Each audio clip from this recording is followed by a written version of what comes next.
তো আমরা এসেছি দীঘায়। তো ফাইনালি মাছের দাম দর চলছিল। দাদা 100 টাকা আছে, 150 টাকা আছে, 250 টাকা করে। কত? 380 টাকা। কোন দাদা 100 টাকা করে কে দাম বলছে? 300 টাকা। ওটা কাল হবে, কালকে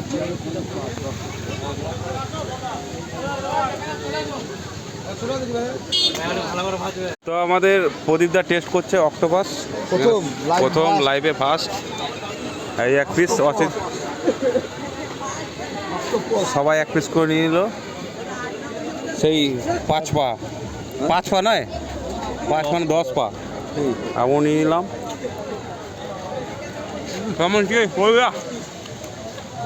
হেভি বাবুল গাম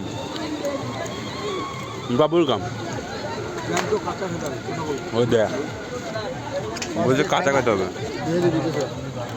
দীঘা আসলে এগুলো মিস করা নাকি? এবার 1 প্লেট হলেও টেস্ট করতে হয় সব বুঝলি।